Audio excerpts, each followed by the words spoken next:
Welcome to this week's episode of Promising Young Surgeon. This week, we're going to be discussing resource management. The reality is that we all have finite time and resources, but we do not always act like it. And so I'm definitely in a phase where if something happens, before I react or make any decisions about, how to respond, I really think, is this how I want to spend my one and precious life? And often the answer is no. So then I don't react that way, or I don't then sink more time into X or Y or Z. I do want to say that one reason why this whole topic is much closer to my heart in recent years is because, after residency, there've kind of been a slew of various interesting health issues that have cropped up, and basically just like manifestations of chronic stress and not taking care of my body during training. And one example of that is when earlier this year I had basically like this intractable, really severe epigastric pain to the point I couldn't breathe through it, like couldn't really get through my thoughts, get through the day with it. And of course, it didn't start there, but just, having ignored it for like 8 years, I got to that point and I ended up having to go to the emergency room later that day. And that led to the OR, which led to, the GI doctor telling me that I had 21 ulcers, like mostly peptic and like 2 bleeding duodenal ones too. But the point being that I think that when we start to realize how much, time is not guaranteed and how important our health is to us, or like in my case, we're getting older and we start to pay the price for sometimes like years of having ignored symptoms or just squashing things down and keeping your head down and working really hard. You hit a point where you really have to ask yourself, okay, like either I can maybe work myself to death or I can make a change. Those are kind of like the two pathways. And the one last thing that I want to bring up in this vein before we get to introduce our very exciting guest today is that I have always loved this episode from The Office. After Stanley has his heart attack, he goes back to work. And, like, of course, he's in basically like still pretty acute recovery from this. He goes back to work, which is a stressful environment for him, mostly because Michael Scott is there. And he basically has to wear like, a heart rate monitor, all this stuff. So basically he does this little camera interview where he says, the doctor told me if I don't learn to relate more positively to my surroundings, I'm going to die. And then, there's some hijinks with Michael Scott, all this stuff. And it flashes back to him later in a camera interview and he's like, I'm going to die. But even though I think that's such a funny way to depict it, that also is in like my mantras. And so, I do encourage you to really think about that and take your health seriously for sure. Because for all of us, we all at some time or another may have felt that way, but just if I don't learn to relate more positively to my surroundings, I'm going to die. I think Dr. Chan, our guest today, she is such an expert. She's like a visionary in this area, but basically for me, as a consequence of all these like health, interesting, things that popped up, I got better at identifying what is important and what isn't. So with effort over these past few months, I've gotten better at identifying what's important and what isn't, in part because, it felt like I was going to die if I didn't. I'm so honored today to introduce one of my favorite doctors and fellow Swifties.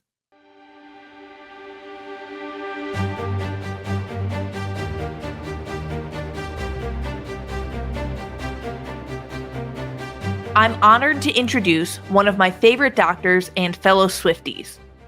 Dr. Joan Chan is the mother of 2 sons, a wife of 1 husband, a new but passionate Swiftie, and a family physician of 1,000 patients in Guelph, Ontario. She also serves her medical community as a restorative medical educator, using courses, workshops, and coaching to facilitate the reconnection of medical practitioners with their humanity. Her podcast, The Other Human in the Room, engages a growing audience of healthcare humans from across the globe. She loves working with burned out clinicians to build sustainable and even enjoyable experiences of medical practice, and believes that this is the key to saving our healthcare system as a whole. A few fun facts: she taught herself ukulele specifically to learn how to play Taylor Swift songs. She has climbed Mount Kilimanjaro and is a fifth-generation physician on her mom's side. Dr. Chan, thank you so much for being here today. Thank you so much for having me. And you can definitely call me Joan. Yes, absolutely. I mean, for the listeners, like, we do know each other that well. I mean, you can't talk about like Taylor Swift discography and Eras Tour's outfits for like an hour and then not be, I think, on a first name basis. Agree. Very much agree. But it's so nice to see you again. And thank you for having me on your podcast.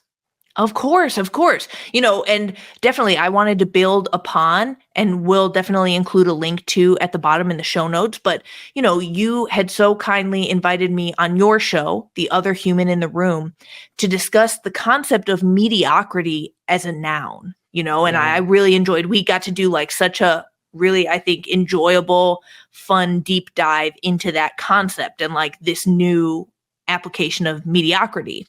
But today, what we're going to be discussing, and what I'm very excited to basically learn from you about, is what it means and how you've succeeded at creating a life that allows you to work under your max capacity. That's right. Basically, the idea of working under capacity, the notion of it first came to me.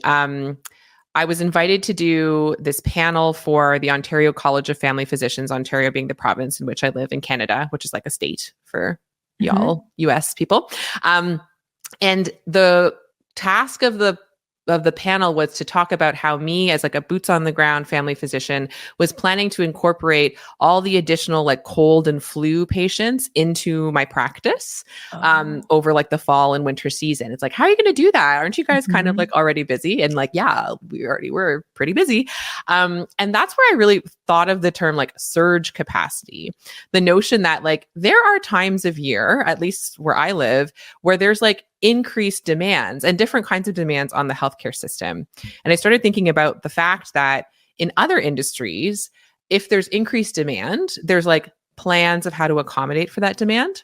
So the example I gave is Walmart. So like Walmart is aware, actually a very similar time of year to our demand increasing. Walmart, Thanksgiving, Christmas, they know they're going to have way more demand coming to their stores. And so, what does Walmart do? Well, I'll ask you, what do you think Walmart does to prepare for all that increased demand on their stores? Do they actually plan ahead and like hire more help for that time? I like Googled it, and it's like across, like, I don't know if it was across the country or the world. It's like tens or hundreds of thousands more people. Like there's like all these temp workers. Yeah, they hire more. I mean, it makes sense. When you think about the math and how math works, it makes a ton of sense that if there's more work to do, you hire more people to do that work. But it's funny, in healthcare, we don't do that at all. Like even a little bit. You just have to clone yourself. Yes, you have to clone yourself, and we don't actually have that technology yet.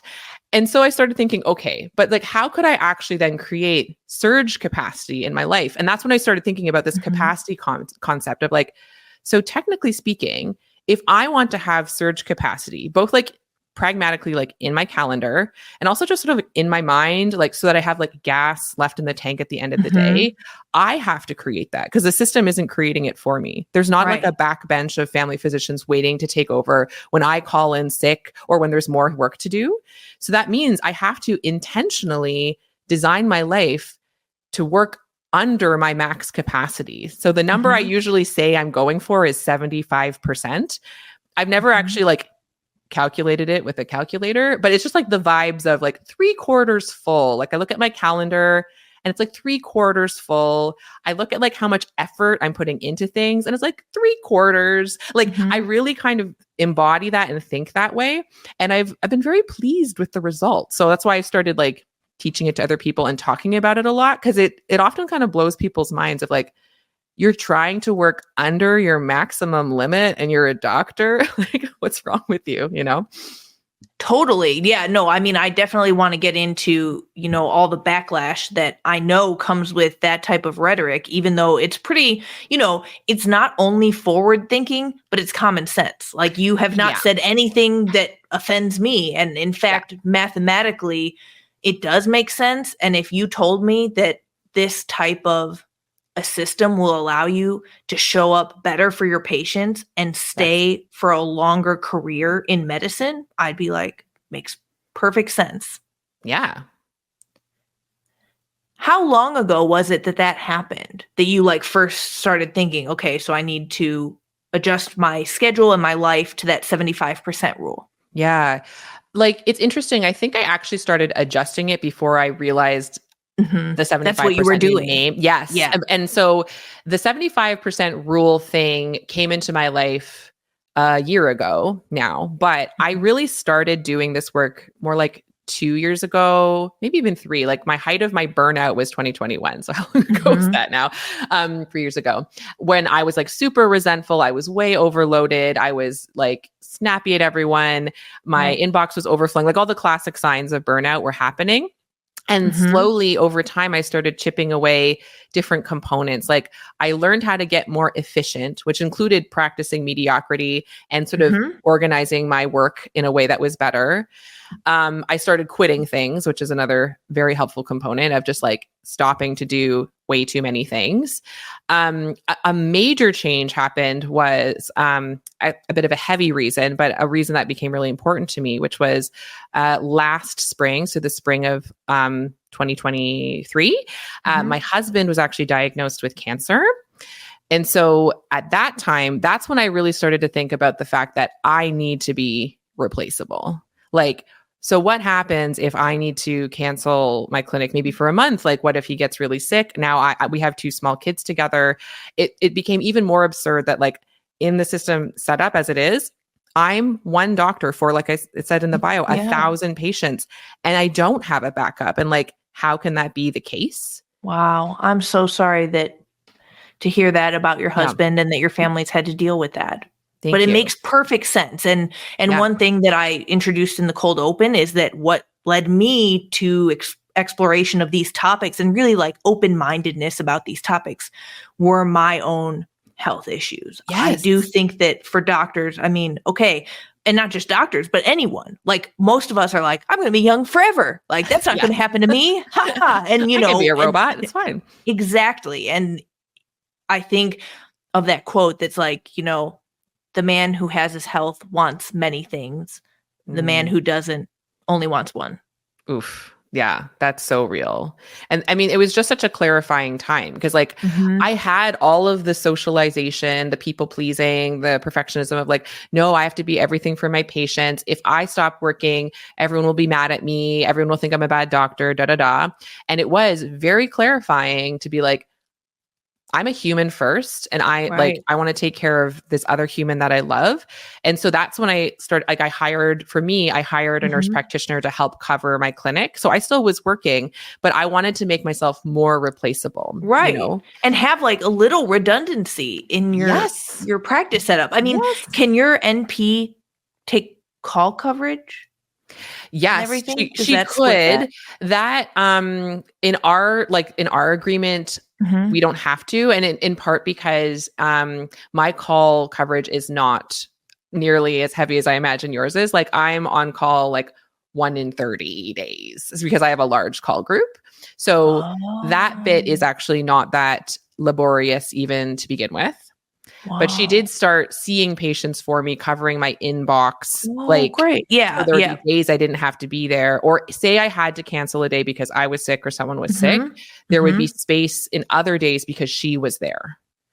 Yes, so exactly. I mean, for anyone who hasn't encountered this problem, it really is pretty crazy in the sense that like, I am also in solo practice and my patients, like there is not redundancy, there's not coverage for them. Other than me. So if a day like does need to be, let's say that half a day needs to be moved, it's kind of like stealing from Peter to pay Paul, because Yeah. the person who needs to make that up is going to be me. I mean, a lot of doctors joke, and I heard this in residency. My attendings would go on like some Bermuda vacation, and we'd be like, wow, cool, like have so much fun. And even beforehand, they'd be like, it makes life so terrible pre-vacation. And then they'd come back and they'd be like, yeah, the trip was good, I guess, but like life is so bad post-vacation, because you have to kind of pay the difference either way and, see those patients. So I'm glad that you do have, a provider that you get to work with. Yes. To take some of that load. And I'll acknowledge, I did that out of my own pocket. So now my profit margins are less or whatever. But for me, honestly, it's been so worth it, and allows me, by the way, space to think of creative ways to make up that income. We're actually at a part where we started rostering more patients, because I realized we have capacity and we're not going to fill it all in. It's still just to 75, but I was realizing actually, I think we could add some more patients in here and therefore make some more income, because I'm paid in this rostering system where I'm paid kind of per patient that is in my panel. So you can make up, I think we think so singularly and kind of fee for service based, and sort of unless I'm doing the work, then it doesn't count. But if you start thinking about ways of having a team, delegation is one of the cornerstones of how to create this space. And that was a big trust exercise for me, both trusting myself to be a leader and know how to delegate, and trusting this other person with my practice. But it's been it's paid off in so many ways. And I don't think I would have really felt like I needed to do it without that personal thing in my life. So yeah, it's been this really kind of winding journey, but each sort of chapter has taught me even more about how worth it is to have that 75% rule and to have that capacity. Because it just means that you actually have space to innovate, to think creatively, to take on short-term new projects that are exciting to you, or just to learn to play Taylor Swift songs on the ukulele. And that also makes me a better physician. All of those things makes me a better physician, actually. Being rested, definitely a better physician when I'm rested. Yep. No, but honestly, I mean, I think a new instrument and stuff like that truly is just a brain exercise in a totally new way that I would believe benefits clinicians. That's awesome. And then obviously also all of us are enjoying your ukulele covers. So thank you for bringing that into the world. You're welcome. I've only released one so far, but it exists. I feel with the 75% rule, I really like it. I'm such a literal person though, that I feel and I know you've shared on your page, really helpful, because I am visual too, pictures, snapshots of your schedule, and yes, one way to look at it literally is just well, maybe 25% of my time is unscheduled, 75% scheduled. Yeah. But especially for our listeners who are I'm very intrigued by this, how will I know where my 75% is? Are there specific signs to look for that will tell you body, mind, or energy level, or what have it, that you're in a good balance, the 75-25? Yeah.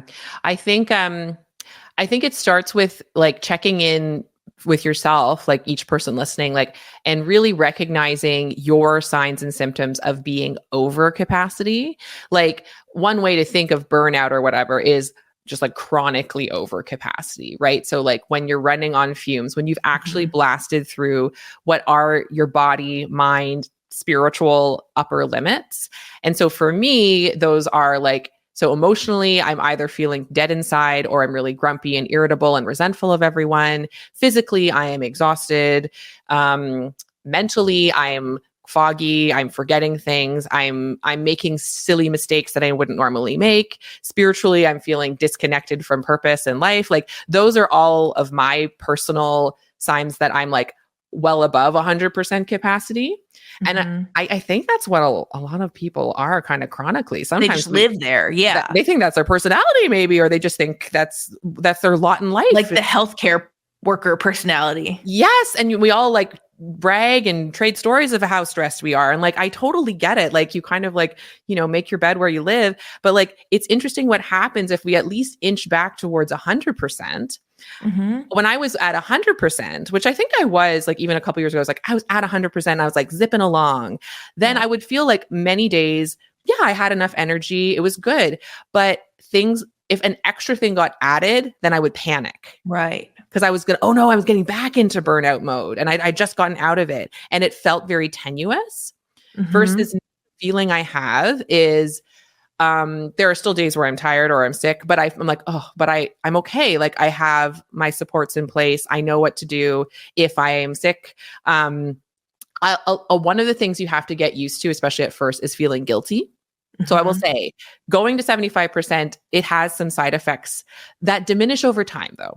But at first you will feel like you're doing something illegal, like, the college is going to come after you or something. Like I was like, I remember they'll take my diploma away. They'll take my diploma away. You're not a real doctor. And I've actually gotten some like not direct comments, but like actually on one of those presentations I gave that was about like surge capacity. And I described that one of the ways that I've been able to maintain that was by hiring a nurse practitioner. One of the comments was like, please don't have doctors on who are hiring nurse practitioners. Like it's not relevant to us, like real doctors who are doing it on our own. I think they didn't say real doctors, honestly. I think I intimated that out of what they said. I took it a little personally and I was like, hey, but to be honest, all of that is worth it because you still are rested and happy and doing your best work. But that also has the vibe of somebody just seeing that you are making it work and you're better rested and you have like some relief and some redundancy in your practice and they don't. And they're just like, no, be miserable like me. Yes. Like you're not real. Totally. If you're not doing it the old school way like me, I don't accept it and you're not real. So I do think that just sounds like jealousy. Yeah. Well, they say, like resentment is a form of envy. I heard that Brene Brown was the place I first heard that. So the notion of like when people are really resentful or like, who do they think they are? What they're really responding to is a need inside of themselves that is unmet in that moment. And I do think comments like that are potentially, that's how I used to feel. I remember thinking like a classic one is actually, like clinicians who work in different models where they have more time and space. I remember I used to complain about like, must be nice to be them.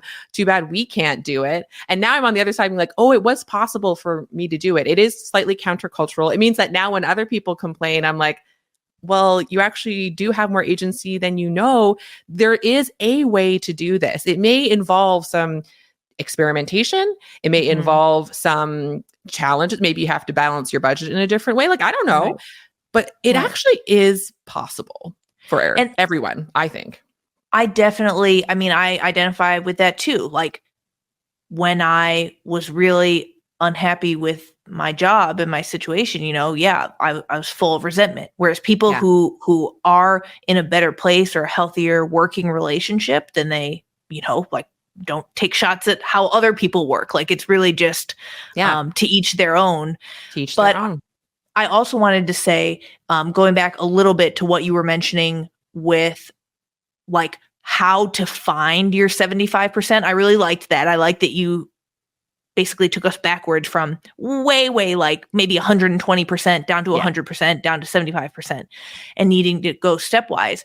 I do think that I have operated at 100% for a really long time, but that's where I know it because I'm walking through the day just being like, if one little thing goes wrong, I'm going to lose my mind. Like it will end me, like, so, and I'm talking about something as small as then when I get home, I DoorDash something, the DoorDash order comes slightly wrong. I'm like, this is the end of times. Yeah. Like there's but like, doesn't that really, honestly, maybe I'm at 105% in that scenario. Cause I just cannot give for one other thing unplanned to occur. Yeah. Oh yeah. And many such cases. And I think, and one thing is to like, no shame needs to be applied to recognizing whichever percent you're at. The thing I always name is like, this isn't a case of like, I didn't have enough self-discipline or like, it's not an us problem. It's a system problem. Cause like I just was describing with Walmart at the beginning, like if we were in a system where they did the math appropriately, we wouldn't have this internalized sense that it's up to us. They wouldn't be like giving us messages like, why can't you work harder?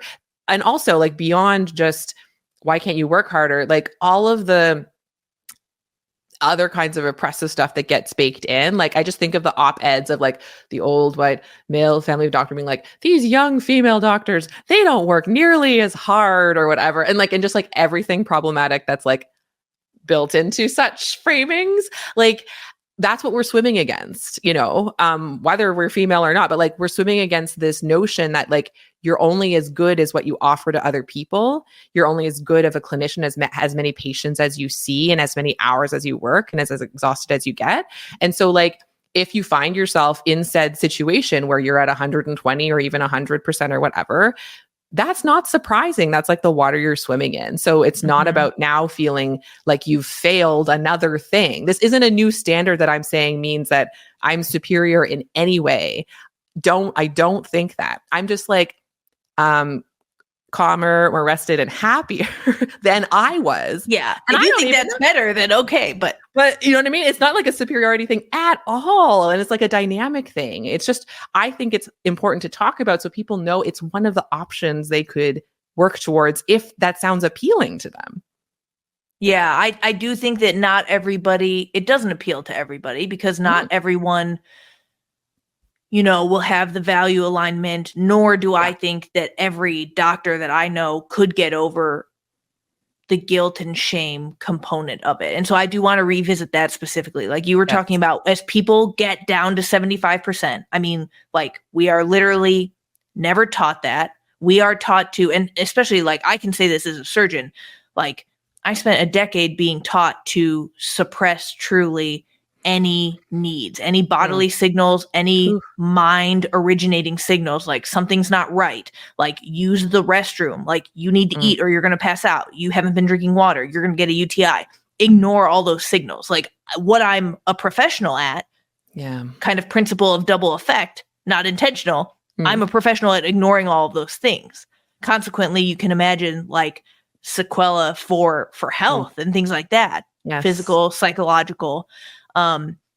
But I just think that like, so honestly, at the end of the day, a lot of my work, even in terms of like, yes, having a life that is capable of handling surge capacity, a lot of the unlearning I've had to do is just like reconnecting all these parts. Like, okay, please receive signals from the body again. Like receive, info about, it was so funny because I was in a meeting the other day and it was like a day of meetings.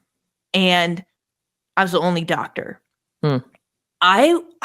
They took bathroom breaks like every 2 hours. I was like, are you all okay? Like, I was like, what? I've never seen this before in my life. But I don't take that many meetings with non-physicians. But I was like, come on. I was like, get a grip. I did not use the restroom once. Yeah. Again, like really weird brag, but these are the things we have to unlearn. Cause I'm like, I could just sit here all day and I wouldn't move and I wouldn't use the restroom. And they were all looking at me like, no, it's okay. Like you totally could though. And I'm like, nope. That's not the standard I hold myself to. Exactly. Yeah. Like you're going to know. I mean, what a weird brag too. But I was like, this is my skill set. Yes. Yes. Oh my gosh.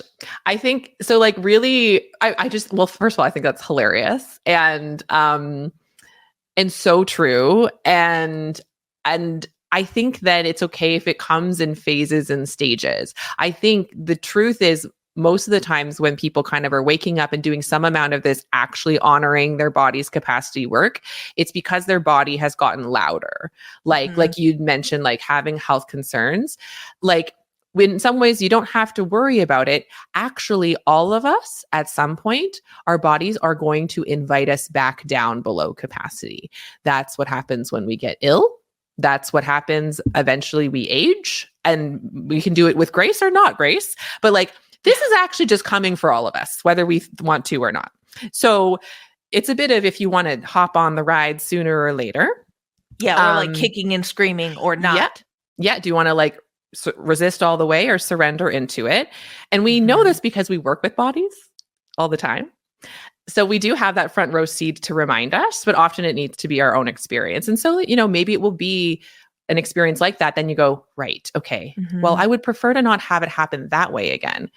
Because what happens if instead of your body forcing you to notice them, you notice them first and honor them, which is what it is. Like what I think I'm doing with the 75%. Yes, it ends up making me a better doctor. Yes, it's a good time, but also it's really me honoring my body, which is my constant companion, the only person I'm going to spend my entire life with. I feel like I have quite a deep friendship with my body at this point, and that this is one way that I honor that friendship is by lowering the load I'm placing upon her, you know?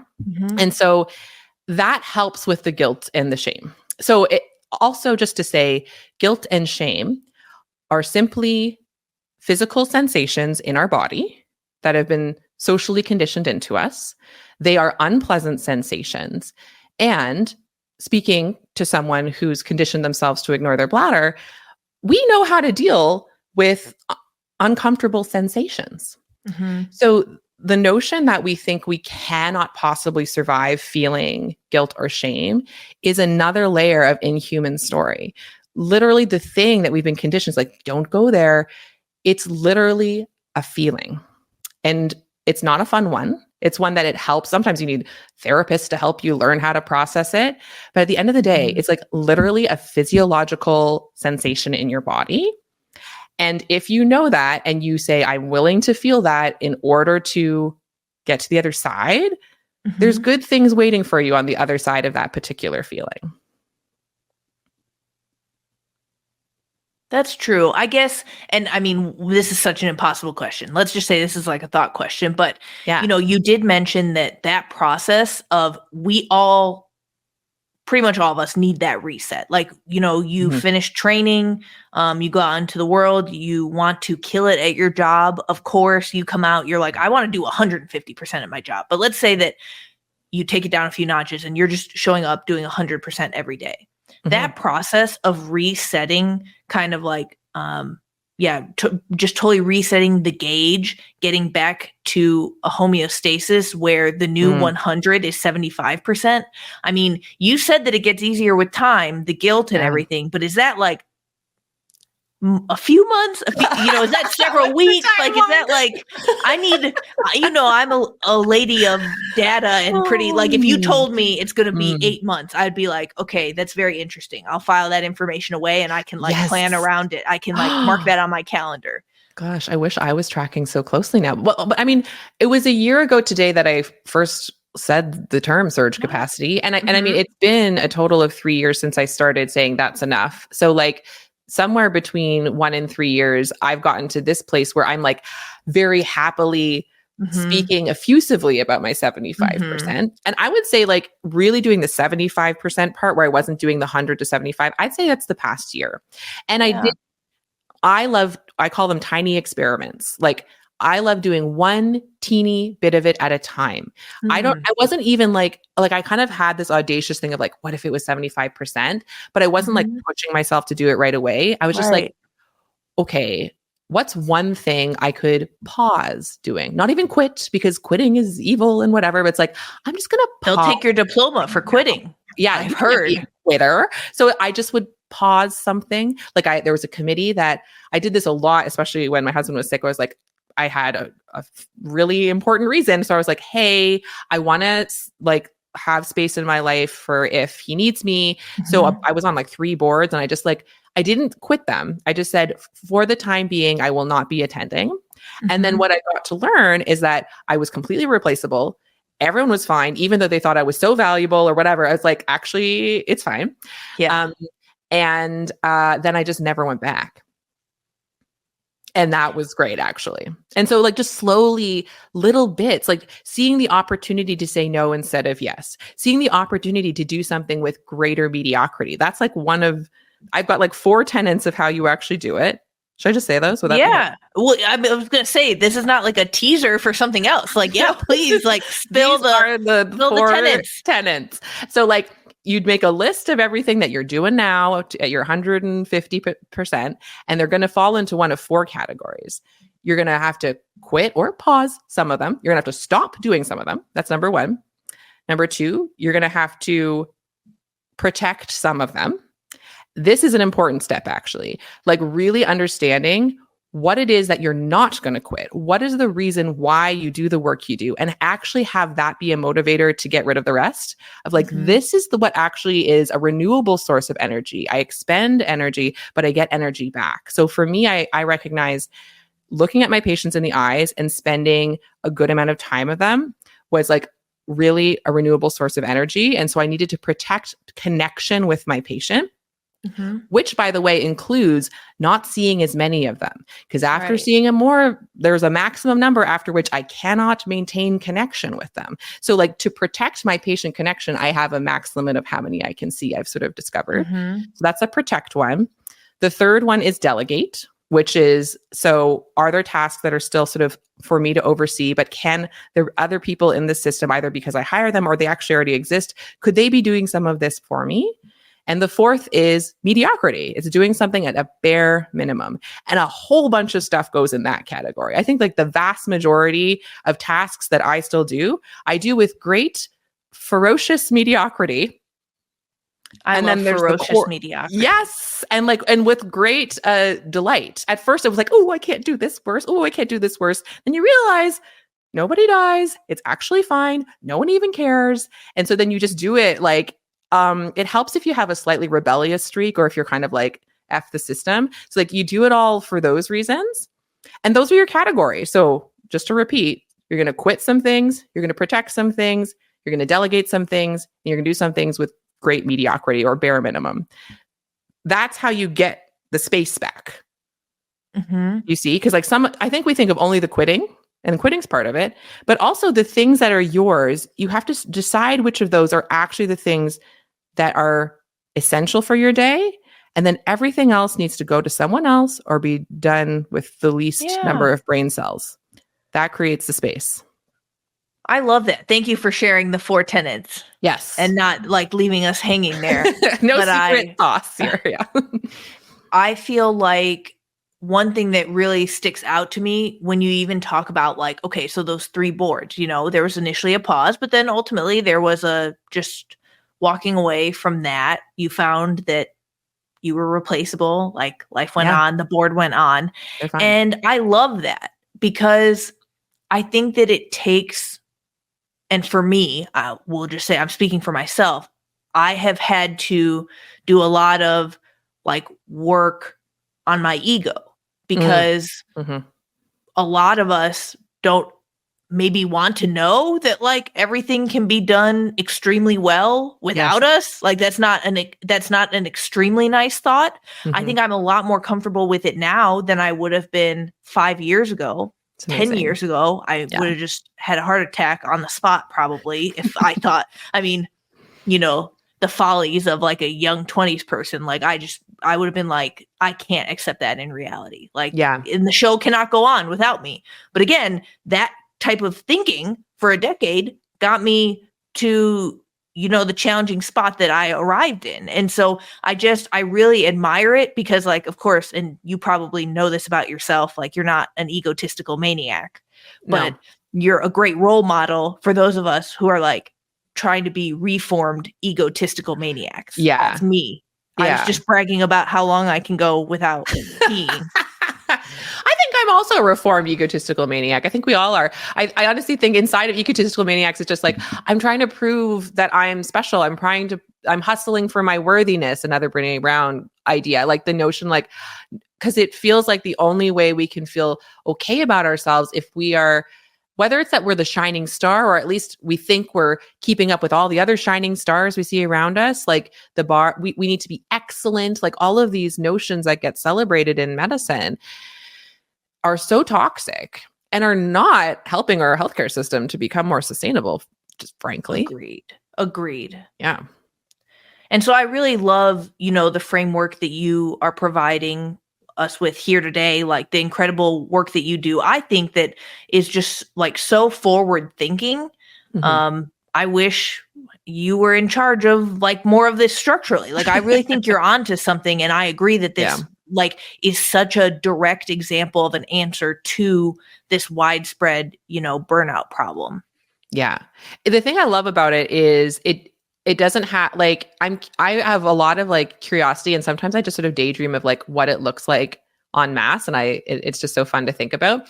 And we don't have to wait for a system to enact it towards us. Like, even if someone is like, well, this doesn't apply to me because, and like, that is usually what happens. That's why I do workshops with this framework. And like half the workshop is, okay, now tell me all the reasons why you think that doesn't apply to you. And then we work through them. And the thing is, so it's like, I can't do that because I'm employed. It sounds like you're self-employed, Joan, but I'm employed. And so my workplace will do XYZ to me. Right. And there's always a way to at least create more space. If you don't get to 75%, who cares? That's like a made up number that reminder, like, I don't actually know I'm at 75%. I just made it up. It just like less. And I love 100. that you made it up based on vibes, which I'm like, that checks out. Like, I'll accept something if vibes were the scientific experiment and this was the outcome. I'm like, I'm in. Let's do that. Because what it means is I'm trusting my body to know I have more in the tank. That's like basically what I mean. But like, have you heard the term quiet quitting? Like, even if you are in a system that says these are your KPIs or these are your whatever, trust me, everyone listening is doing more than their job description anyway. So simply looking at your job description and following it exactly, for most people, will mean you are going to get closer to at least 100% if you're over. And that will feel bad because you're sort of socially rewarded for going above and beyond. Like, I've started teaching learners, and I realized that on one of the rubrics, the professionalism, like to get the highest category of professionalism was to go above and beyond. And I was like, I'm giving you a 4, but I don't agree. Even though I don't even know what it means to go above and beyond, frankly, I was like, I'm just going to give you the highest number. And I like morally oppose that this is what it says. That's amazing. Like, let's not go above and beyond. Let's go under what we're capable of doing. Have a good time, and then recognize that like innovation and creativity is birthed from that place, not all hustling more to perpetuate the system that we're already in that's not working. I love that. I just, and that I think this as well, but just like your whole brand, the very, very thoughtful, still very diligent, like slight anti-establishment vibes. I just really like. Yes. No, that's so wonderful. And I definitely would challenge, any of you to do that 4 tenets exercise. I'm going to do that. Like, I really appreciate you laying it out, and I'm definitely going to do it. Cool. So if you have any final takeaways for our listeners who can start doing like one thing today to work under max capacity, I guess, in addition to go ahead and do the 4 tenets exercise. Yeah. And one way to apply. So like, if it feels overwhelming to do the 4 tenets and exercise to your entire life, maybe even just choose one area and apply it to that. Like, you can do the 4 tenets exercise for how you do the inbox. You could do the 4 tenets exercise about how you, what you prioritize in a patient visit. Like, you can actually apply it very small or very big. So just to say that. And then otherwise, I think the one that I find that people almost get lost and don't even know what's true for them is the protect category. Like, they don't even know. They're like, don't I just put everything that other people think is important, and that's what I'm supposed to protect? But that's the problem, is there's too many of those things, and everyone's expectations. You're trying to protect everyone else's expectations of your time. And that's more than 24 hours in a day. And so you're screwed. Exploring that one, start with something that feels fun. Like, fun is the best fuel. So that's like, I talk about the Taylor Swift stuff a lot, and I'm aware that maybe then that some people are like, that's not professional, or who knows what they think. But like, honestly, like, having some kind of joy, delight, pleasure practice, and having that's a thing I have on my schedule every week, is like fun time. That's just for me. And it feels illegal. But sometimes that's a fun way in. If it feels overwhelming because it will help you make space if you have a fun thing that you add in. Like, I'm a part of this online choir for female physicians, and like, having that on my Thursday evenings means I don't do other things on my Thursday evenings, because it's like sacred time where I'm like singing on Zoom with people across the country. So if that feels nicer, that could be a way in. Just as an option. Exactly. Because people might tend to want to go to, what am I going to protect? My financial stability, my time with my family. And it's like, we Right. could go a layer deeper. And so I really like that Yeah. you bring up the fun part. That's so true. And I want to use you as an example here because I mean, you're doing all the crazy stuff. You're at the 75% rule. You schedule weekly time for fun for yourself. And like, you are out and about. You're not in prison. Like, no one came for you. Nobody came for me. Amazing. I keep getting invited to like, I got invited as a thought leader to like help save primary care at the summit thing. And then I was there. And then, I mean, the 75% rule wasn't attractive to them because they're still a little bit entrenched, and that's okay. We're on our journey. But it's sort of funny, like being more authentically human Mhm. and stating what I think we all know to be true and then embodying it has not brought any pitchforks or torches towards me. It has just meant it's a good time, occasional comments that I know are about them. And just like way more pleasure and delight and rest in my life. So think about it. Yeah, well, exactly. And like, you can tell us if somebody does come for you with a butterfly net or handcuffs or whatever. But I mean, like, I definitely can vouch for a lot of what you're saying, in that I'm a follower of and believer in a lot of this work that you do. So Great. I do want to end with a few, of course, like really fun questions, which what Taylor Swift era are you in currently? Oh my gosh. I think I have to say Tortured Poets Department. Because it is the current era. Is that what you're wearing? Yes, I'm literally, I wore it for this today, like especially. I don't usually show off my sweats on this, but TTPD, I got you. That's incredible. I'll have to like send you, I'm going to send you a picture of my Halloween costume, which is going to be my Eras Tour costume as well, because I am going to the 6th show in Toronto, and it's the only Eras Tour show that I'm going to get to go to, and I'm super excited. Yes. So I am going as a member of the Tortured Poets Department. So I'm wearing my white coat, but I got a patch that says TTPD instead. That's amazing. And then some fake glasses, and then some friendship bracelets. And that's the outfit. Like, it's not more elaborate than that, but like, because you know how in Fortnite, there's like the scene where like Post Malone and Ethan Hawke and Josh Charles are all like in white coats, like experimenting on Taylor.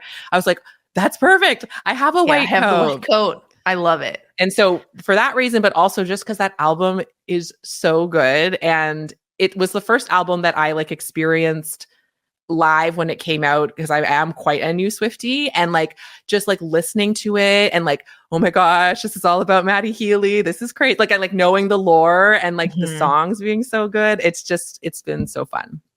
I know, which you are so interesting in that regard, because I know I've shared with you, but just so everyone's on the same page, I have been listening to Taylor since Tim McGraw. Like, I literally was in Chicago, dialed into country, music radio stations when Tim McGraw came out, and I have like lived every album. But I'm so happy for you that you got to like live experience the TTPD drop. Yeah. Were you awake for like the 3 a.m. sessions or whatever craziness? So what happened was I like fell asleep, and then my body like woke me up, and I was like, well, I'm awake, so I'll just listen to the album. And then as I was finishing listening, then it was like 2 a.m. surprise. I was like, I have to go back to sleep. But then my body woke me up a couple hours later. I'm like, okay. Your body was like, we're going to listen tonight. My body is a bigger Swiftie than I am, apparently. Wow. Oh, no, I have to save it for the next day. I can't be awake in the middle of the night like that, but that's amazing. Any new covers coming down the pipeline for your Taylor ukulele work? Well, I can play and sing Mine, like, the song Mine from Speak Now, which is one of my absolute top. That's one of my top. I love that song so much. So I could probably actually record and release that if I wanted to, just on Instagram, like nothing fancy. Yeah, do it. People want it. Yeah. And then the other one I've been practicing a lot, which is not Taylor Swift, is Pink Pony Club by Chappell Roan. But that one I also pretty much have down because I love singing it so much. Yes, drop the cover. That's amazing. Okay. I got shy after that one about not posting them, but you're encouraging me, so I'll do it again. Joan, thank you so much for being here today. I love how forward-thinking you are in your approach to all of this, both your own health and physician workforce wellness as well. Where can our listeners find and connect with you online? Well, first of all, thank you so much for having me. This was so much fun. You can find me at my website, joanchanmd.com. If you like listening to podcasts, after you finish watching this one, you can follow the other human in the room. And on Instagram, I'm at Joan Chan MD, as well as on TikTok, I'm at Joan Chan MD. And those are the only social media. Oh, I guess I'm on LinkedIn too, but I don't know how to use it. I just am on there. So I would say Instagram is like the main place I live. Yeah, I love it. Me too. Follow me on Instagram at francismay.md and at Rethinking Residency. Visit my website, rethinkingresidency.com, to learn more about resident physician stories and ways that residents can most effectively navigate the game of residency. Thank you for tuning in to this episode of Promising Young Surgeon. Be sure to subscribe, rate, and leave a review. If you'd like to submit any questions for future episodes, email me at pys@heyinfluent.com.